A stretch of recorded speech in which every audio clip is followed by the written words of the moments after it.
cette preview des Dallas Wings qui ont hérité de la pauvre place, de la 9e place de la régulière, et donc elles ont échoué aux portes des playoffs avec 8 victoires et 14 défaites.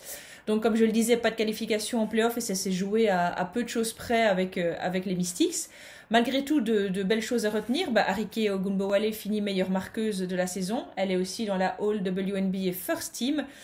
Et Satou Sabally, leur rookie, était dans la All Rookie Team. Donc une saison où tout n'est certainement pas à jeter. Alors que s'est-il passé lors de l'intersaison, Shai? Est-ce qu'on a eu du beau mouvement à Dallas? Déjà, ça a commencé avec un changement de coach, donc c'est pas anodin. Vicki Johnson a fait son retour parce qu'elle avait fait un intérim, une première expérience avant, mais là, c'est la première fois qu'elle va vraiment prendre une équipe de A à Z à Dallas. Donc c'est un autre style que Brian Hagler. C'est quelque chose qu'on va aussi suivre avec intérêt, un style plus old school.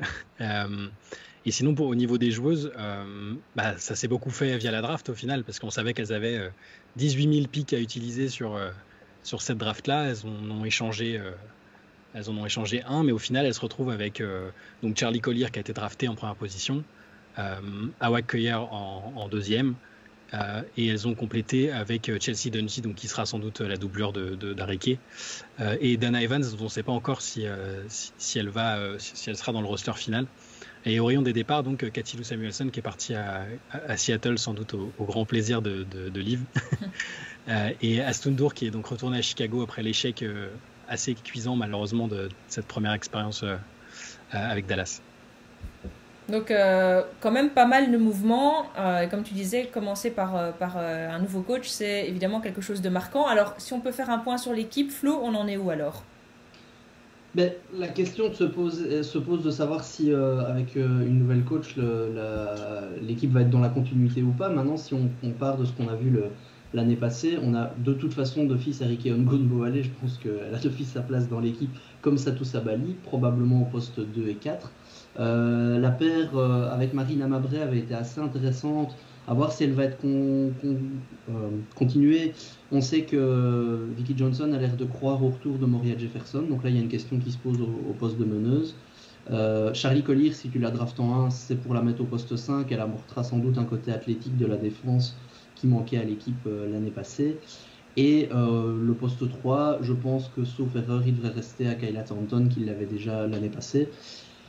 Au niveau de l'équipe, c'est un groupe qui avance, qui mûrit, des jeunes joueuses qui ont déjà montré de belles choses l'année passée, donc on espère les voir poursuivre. Arike Ogunbowale, c'est vraiment très intéressant. Satou Sabally, elle a fait des très bons matchs, elle a eu des matchs plus compliqués, mais il y a de très bonnes choses, une joueuse qui va pouvoir amener beaucoup de choses à Dallas. Le point faible de l'équipe, c'était la défense. Ça peut aller un peu mieux cette année-ci avec l'arrivée de Charlie Collier. Maintenant, ça reste une rookie, elle ne va pas tout changer du jour au lendemain. Je pense que ça restera un point faible de cette équipe cette année-ci. Donc un effectif jeune qui évolue. Alors, il y a beaucoup de joueuses qu'on pourrait citer dans les joueuses à suivre, mais on a décidé de mettre le focus sur Satou Sabally. Tu peux nous en dire un peu plus, Liv? Ah oui, c'est une joueuse qui a fait quand même une belle saison l'année dernière pour sa saison rookie, comme en témoigne sa sélection dans le 5 des rookies. Après, si on devait souligner un tout petit défaut, c'est que ses performances ont parfois été un peu irrégulières, aussi en raison de blessures qui ont intercoupé sa saison. Et donc, je pense que cette année, on va suivre ses performances pour voir si elle arrive à monter encore en puissance, peut-être à devenir une joueuse sur qui on peut compter véritablement à chaque match. Dans l'idée peut-être qu'elle devienne dans le futur la franchise player de cette équipe de Dallas. Donc, ça tout à suivre. Tout à fait. On va se risquer à des pronostics, toujours très dangereux, avec surtout une équipe comme Dallas et autant de changements. Flo, tu vois où les Wings à la fin de la saison régulière? Je les vois pas en playoff. Je les vois 10, 11e. Je les ai mis 11. Ce sera peut-être 9, mais je les vois pas en playoff. Je pense que l'équipe progresse. Je pense que l'équipe peut être meilleure que l'année passée, mais j'ai l'impression que toute la concurrence s'est améliorée. L'année passée, c'était aussi une saison où il manquait beaucoup de joueuses clés dans beaucoup d'effectifs. Donc j'ai l'impression que Dallas a un peu profité de ça et que ça va un peu redescendre sur terre. Mais je pense que l'important n'est pas là. L'important est juste de voir l'effectif continuer à évoluer. Pour ta part, Liv, tu les vois où? Je les ai aussi mis en 11e place, juste avant Indiana. C'est pas tant contre ce qui est en train de se mettre en place à Dallas, parce que je pense que c'est quand même une bonne dynamique qui se crée petit à petit, mais comme dit Flo, c'est plus par rapport aux autres équipes qui se sont quand même assez nettement renforcées et qui font qu'à mon avis, Dallas sera sans doute vraiment en fin de tableau. Et toi, Shai, Je vais pas faire la différence, je les ai mis 11e aussi. Mais un bon 11e, un 11e prometteur où on voit vraiment des axes de progression. En fait, j'arrive pas à savoir si Arike Ogunbowale peut être la franchise player de l'équipe aussi, comme Liv l'a évoqué plus tôt, ce sera pas plutôt Satou Sabali. Donc j'ai quelques questionnements sur la mayonnaise interne de l'équipe, mais ouais, 11e position, mais plutôt prometteur. Ouais. Moi, j'étais un poil plus loin. Moi, je les ai mis personnellement 10e. Je pense que souvent, ça se joue un peu avec Atlanta. Et je suis plus, en tout cas, séduite personnellement par le projet de Dallas. En même temps, Vicky Johnson a très clairement témoigné d'un amour sans faille pour Ann Waters. Et vous savez à quel point ce genre de choses peut me toucher. Et donc, évidemment, pour moi, Vicky Johnson ne peut que réussir. Alors, on va justement avoir l'occasion d'en discuter maintenant avec Jefferson du compte Wings Nation francophone. Il va avoir l'occasion de nous dire, lui, comment il sent cette nouvelle saison, ses changements et comment il va vivre ça. Donc, on se retrouve tout de suite avec Jefferson. Alors, si vous avez déjà suivi celle d'Indiana Fever, vous allez reconnaître notre invité, qui n'est autre que Jefferson, parce que Jefferson est un homme à multiples casquettes, et en plus du compte du Fever, il a également, c'était même son premier compte Twitter, le compte Wings Nation francophone, donc le compte francophone des Dallas Wings. Merci Jefferson d'être avec nous ce soir. On va donc discuter de ton avis, de ton sentiment sur les Wings cette saison. Alors, ma première question, on va faire un petit retour en arrière. Qu'est-ce que tu as pensé de la saison 2020 de Dallas ? Eh bien, la saison 2020 de Dallas, même s'il y a eu un petit peu de retard au démarrage, elle a été plutôt satisfaisante, à mon sens. Moi, je ne voyais pas lutter pour les playoffs. Je pensais qu'on finirait 10e, l'équipe est en reconstruction, on est en train de développer de jeunes joueuses, il y avait vraiment un gros manque d'expérience, il y avait beaucoup de choses à tester. Donc, très honnêtement, Dallas, je ne les voyais pas lutter pour les playoffs. Et j'ai été assez satisfait, on va dire, de la performance globale par rapport aux autres équipes. La machine offensive, elle se met en place en plus. Enfin, on a vu vraiment de belles choses. On a des joueuses qui montent en puissance. Arike qui est un peu sorti de son schéma qui était parfois un petit peu caricatural, qui a réussi à élargir sa palette de jeu. On a Satou Sabali qui est en train de devenir une joueuse absolument formidable. On a finalement une traction arrière, Marina Arike, qui n'était pas forcément l'option numéro 1. Enfin, je parle surtout de Marina Marbré. Qui finalement s'entend bien, produit de belles choses. On a sur le plan collectif et sur certaines individualités de grosses satisfactions. Alors après, il y a bien sûr encore de gros défauts. La défense, mais ça on le savait. Bon, c'est la cata, mais c'est pas nouveau. Sur les rebonds, c'est pareil. Dans la raquette, on a aucune fille qui a réussi à s'imposer, et notamment on avait fait le pari à Stundur qui s'est révélé perdant. Donc il y a bien sûr des choses qui sont pas bonnes, mais dans l'ensemble, moi j'ai été plutôt surpris positivement. C'est-à-dire, je m'attendais pas à ce qu'on produise un jeu d'attaque aussi chouette. Je pensais qu'on aurait un beau jeu d'attaque, mais vraiment j'ai été surpris que la mayonnaise prenne aussi bien, et puis de lutter avec les Mystics. On m'aurait dit ça en début de saison, je l'aurais jamais parié, quoi. Donc, Flo, je pense que c'est une attaque personnelle. Non, mais moi le shoot au buzzer qu'elle nous met là, où j'ai cru qu'on avait perdu les playoffs, au final bon, ça se fait parce qu'on termine bien, mais ouais non, Arike dans la dernière minute, c'est une machine, hein. Ouais, satisfait. Et bon, après, il y a eu bien sûr des équipes qui n'ont pas répondu aux attentes. Donc on finit 9e, mais dans la globalité, c'est plutôt positif. Disons que les inquiétudes à Dallas, ça ne viennent pas du terrain. Oui, c'est bien résumé. Alors, avec ce bilan de l'année 2020, du coup, comment regardes-tu 2021 ? Alors 2021, bon, ben, pour moi, la grosse question, c'est au niveau coaching. Hein. Brian Hagler le coach Hagler est parti de façon un petit peu précipitée, sans trop qu'on sache quelles en étaient les raisons.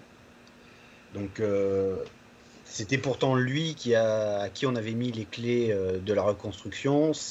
L'équipe est quand même construite sur ses choix, enfin en tout cas a priori ses choix. Donc il part, il y a Vicki Johnson qui arrive, elle va devoir reprendre ce groupe-là, y mettre sa patte, quelle est sa marge de manœuvre réelle. Voilà, il y a toutes ces questions-là autour du changement de coach, de ce qu'elle va pouvoir faire des pièces qu'elle a. Disons qu'elle a énormément de potentiel entre les mains, mais il va falloir le travailler. Est-ce qu'elle va avoir la possibilité de travailler correctement ? Est-ce que le groupe dont elle hérite va correspondre à ce qu'elle a envie de mettre en place ? Donc il y a vraiment beaucoup de questions autour de ça, d'une part. Et ensuite, on le sait, notre intersaison, elle n'a pas été superbe. Alors, elle n'est pas si mauvaise que ça, dans la mesure où on paye en fait surtout nos erreurs des intersaisons précédentes. Finalement, là, on n'a plutôt pas trop mal rattrapé le coup, vu les boulets qu'on s'est mis nous-mêmes sur les 2 dernières saisons. Mais la grande question, c'est l'attractivité de Dallas. On a essayé de faire venir tout un tas de joueuses, notamment des postes 5. On a proposé des trades dans tous les sens. Il n'y a personne qui est venu.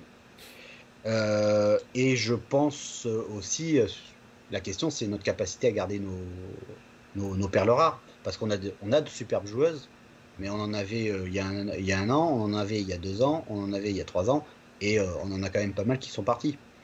Donc voilà, les questions sont là. Après, sur la saison qui arrive, les attentes restent des attentes d'une équipe en reconstruction.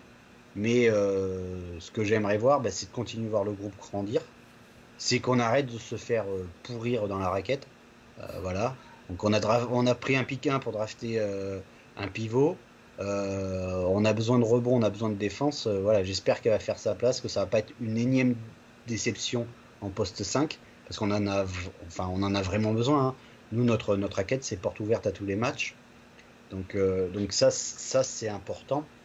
Et puis que ça continue à se développer. C'est-à-dire de voir Satou Sabali reproduire ce qu'elle a produit avec le Fener notamment. À de voir Ariké continuer à faire du Ariké. Oui, puis je pense qu'elle peut encore vraiment, elle a une marge de progression qui est importante. Il y a la question cuillère. Est-ce que ça va être il y a des bonnes choses qui ont été faites, parce que finalement on avait besoin d'une poste 5. On a une poste 5 qui est capable de prendre des rebonds. Collier, de ce qu'on en a vu, c'est peut-être pas le plus gros potentiel, mais il y a une présence athlétique qui fait que des rebonds, elle en prendra. Donc ça, c'est plutôt bon. On a trouvé des doublures à nos 2 stars. Cuillère derrière Satou, qui pourrait se révéler être une bonne surprise, et Dungey, donc pour doubler Ariké. On a du monde à la main. Alors, à voir ce que Vicki Johnson va en faire. On a l'attraction donc avec Marina qui fonctionne bien avec Ariké. A priori, elle veut relancer Moria Jefferson. Je demande à voir quand même. Et je demande aussi à voir la compatibilité avec Ariké. Et il y a la question aussi de notre poste 3. Alors on a 2 joueuses que j'aime beaucoup, notamment Thornton. Le problème, c'est que Thornton est une défenseur absolument incroyable, qui est capable de défendre pratiquement sur tous les postes, qui switch, qui se mettra les poumons par terre s'il faut. Mais offensivement, c'est très limité. Et ensuite, on a Alisha qui défend bien, qui est assez complète, etc. Mais ça manque peut-être un peu de shoot, un peu une menace supplémentaire offensivement, même si c'est une très belle joueuse. Hein. en équipe américaine en 3 contre 3. Elle a été rookie de l'année. C'est une joueuse très complète, mais on manque peut-être un peu de quelque chose sur l'aile. Donc à voir. En fait, là, la grande question, c'est est-ce qu'on est capable d'exploiter l'énorme potentiel de joueuses qu'on a? Parce que le potentiel, on l'a. Là, théoriquement, on a une équipe qui peut jouer le titre dans 4 ou 5 ans, si tout se passe bien. Mais est-ce que notre staff va être capable de les développer correctement? Est-ce qu'on va trouver la bonne alchimie? Est-ce qu'on va réussir à trouver à poser un fond de jeu? En tout cas, le fond de jeu que va mettre Vicky Johnson, est-ce que ça va bien coller avec les joueuses? Est-ce que les filles vont confirmer les attentes qu'on a en elles? Parce qu'on sait qu'une saison rookie, c'est compliqué. Une saison sophomore, c'est encore plus compliqué. Et voilà. Mais bon, l'avenir est quand même brillant parce qu'il y a du potentiel. Ce ne sera pas pour tout de suite. Il va falloir être patient. Mais on a un beau groupe. On a un beau groupe. Tout à fait. Alors, dans ce beau groupe, quelle joueuse nous conseilles-tu de suivre plus particulièrement cette saison? Alors, je pense que Avoine Cuillère peut être intéressante, dans la mesure où, a priori, tout le monde en attend énormément. Elle semble avoir un énorme... Moi, je ne connais pas du tout Cuillère, je ne l'ai pas du tout vu jouer. Elle semble avoir un potentiel absolument énorme. J'ai vu quelques highlights, mais ça reste des highlights, donc forcément, c'est que des trucs qu'elle réussit. Et effectivement, il y a une combinaison taille, mobilité... qualité de shoot qui est assez incroyable. Donc c'est sûr qu'en rotation avec Satou Sabali, ça peut vite devenir un casse-tête pour les défenses. Iddi Harrison, qui a joué avec elle en Italie là, cette saison, n'est que éloge sur cette joueuse. Elle a l'air de l'apprécier énormément. En plus, ça tombe bien parce que ça devrait être la raquette en seconde unité. Harrison Cuillère, donc elles vont probablement jouer beaucoup ensemble. Donc je pense que voilà, pour quelqu'un qui serait pas particulièrement fan des Wings, Cuillère me paraît une belle joueuse à suivre. Personnellement, je vais plus suivre Moria Jefferson pour des raisons très simples. Bon, Vicky Johnson a l'air de beaucoup croire en elle. Elle a communiqué sur le début du camp en disant qu'elle était en très bonne forme, etc. Moria Jefferson, c'est une joueuse qu'on paye très cher, elle est à 175K à l'année. On lui a fait signer un contrat énorme alors qu'elle était blessée. Depuis sa saison rookie, qui a été une très belle saison, c'est blessure sur blessure, et donc forcément les performances sportives sont pas bonnes. L'année dernière, ça n'a pas été ça. Voilà, moi j'attends de voir si Moria Jefferson va sortir du sac dans lequel elle est rentrée depuis la fin de sa saison rookie. Pour deux raisons, c'est soit elle redevient une joueuse absolument incroyable et ça marche bien avec Harry, et du coup en poste 1 on commence à avoir du très très solide, et dans le pire des cas c'est qu'elle soit à nouveau valuable pour pouvoir la trade tout simplement. Donc moi je regarderai plus Moria Jefferson pour ces aspects là, mais après je pense que pour le fun, Cuillère ça peut être sympa si elle est vraiment à la hauteur des attentes qui sont placées en elle. Ça peut vite devenir assez sympathique. Tout à fait. Est-ce que du coup tu oserais te risquer un pronostic pour les Wings cette saison? Ouais, moi si on finit 9, je suis content. Ah, donc tu vois pas la place en playoff cette saison? Pas force. On va être dans la lutte, mais les Sparks peuvent se rater. Je pense qu'elles peuvent sortir des playoffs. New York a quand même fait un recrutement absolument hallucinant, quoi. Elles ont pas de banc, mais c'est le 5, il est assez flippant quand même. Enfin, Ionescu Howard, ça va être bien sympathique à défendre. Et mine de rien, on n'en parle pas forcément beaucoup, mais Atlanta me fait peur. Je trouve que leur intersaison a été très intelligente. Donc voilà, et Atlanta, Dallas était dans un mouchoir de poche la saison dernière. Je pense que New York a fait vraiment un gros step-up. Donc ça fait beaucoup de monde pour la place en play-off. Ça fait beaucoup de monde à la place en play-off, et je pense qu'on n'est pas encore les mieux armés parce qu'on n'a pas encore de stabilité, quoi. Vicky Johnson vient d'arriver, on a encore beaucoup de jeunes à intégrer, on manque d'expérience. Même si on a Harry, elle peut pas faire le money time toute seule. Donc avoir des joueuses d'expérience, ça joue. C'est là où New York, d'avoir Samy ou d'avoir Natasha, ça va leur permettre de step up, parce que dans les moments où ça va compter, ces joueuses-là, elles vont être capables de faire les bons choix. Les nôtres, elles viennent juste d'arriver, elles n'ont pas l'expérience. Dans les moments où il faut prendre les bonnes décisions au bon moment, j'ai peur que ça coince. Et sur les matchs comme ça qui vont être clés, je pense qu'on va plus s'en perdre qu'en gagner, même si Harry Kane est capable de prendre feu sur les 3 dernières minutes, quoi. Mais je pense que ça suffira pas. Donc je pense qu'à la course des playoffs, on va encore rester à la porte. On va être 9-10. Mais bon, après, si on va en playoff, je serais content, hein, forcément. mais on manque encore de solidité, d'expérience. Il y a tout un plan de jeu à remettre en place. Il y a une équipe à construire. C'est pas encore notre heure. Le plus important, ça va pas tellement être la position. Ça va être que les joueuses qu'on a draftées confirment. Que Satou et Harry confirment leur talent, mais ça j'ai pas trop de doute. Voilà. Mais si le plus important c'est ça, c'est pas de cramer les étapes et de cramer nos joueuses. Moi je vois par exemple Bella Alari qui a été très très en difficulté l'an dernier finalement avec nous. Je continue à croire à son potentiel. Je suis pas sûr que ça se fasse chez nous. On verra bien quels seront les choix qui seront faits au moment de constituer le roster. Mais bon, avec Satou et Awakuyère dans les pattes, je vois pas trop comment elle va pouvoir avoir du temps de jeu. Donc voilà, le danger aussi, c'est quand on accumule les talents qui sont très jeunes, c'est de les griller, c'est-à-dire c'est pas de leur donner les bonnes conditions pour se développer. Et là, pour moi, cette saison pour Dallas, elle est beaucoup plus importante sur ce point-là. Peu importe qu'on prenne des raclés ou pas, ça finalement c'est pas grave. Mais par contre, si les filles peuvent se développer, progresser, prendre de l'expérience dans une atmosphère saine, là on sera gagnant. Parce que si jamais Collier devient ce qu'on pense qu'elle peut devenir, si Cuillère, Sato devient ce qu'on pense qu'elle peut devenir, Harike, Marina ou même Harris, hein, elles atteignent leur plein potentiel. Dans 3 ou 4 ans, par contre, défendre sur nous, ça va être l'enfer.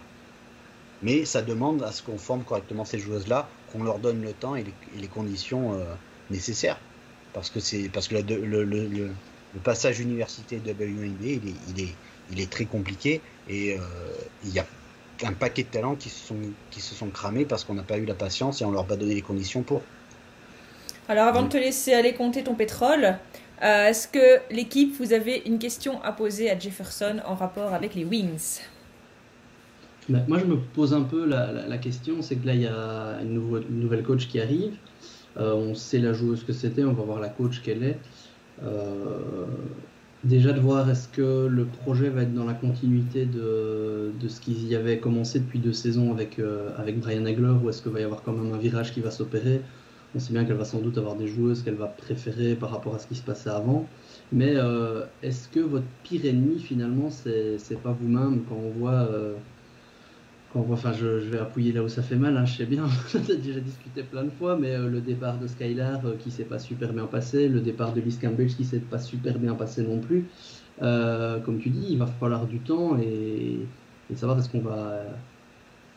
qu'il y a vraiment du temps qui va être laissé à cette équipe-là, ou est-ce que cette saison on va déjà tout rechambouler par rapport à la saison passée qui avait marqué quand même une belle évolution, effectivement, de voir un peu ce que ça va donner, la confiance que tu as en ton management. Enfin, tu l'as effleuré tantôt, mais enfin ton management, on se comprend. Ouais. Dans mon FO, la confiance est quand même très limitée, hein. Dans la mesure où alors encore cette intersaison-là, je veux dire, vu l'héritage, c'est pas si mal que ça. Mais on paye encore nos erreurs d'il y a 1 an, 2 ans, 3 ans. Donc on peut pas être satisfait de ce qu'a fait le FO. La question autour de Vicky Johnson, la première chose, la question que je me pose, c'est à quel point elle a les clés du camion. Et la deuxième qui va plus ou moins avec, c'est pourquoi Hagler est parti. Et si le coach n'a pas la main mise sur son équipe et qu'on le laisse pas travailler, ça ne fonctionnera pas, surtout avec des équipes de jeunes il faut construire, ça va demander du temps, et pour ça il faut que le staff du sportif, hein, donc pas le FO, et les clés du camion. Sinon ça ne marchera pas. Si on vient lui dire bah non, il faut que tu mettes un tel, ou bah non, on va trader machin parce que on a décidé que, sur un processus qui demande de construire une unité, qui demande aussi de la sérénité, parce que Harry Kane, à un moment donné, il va falloir la re-signer.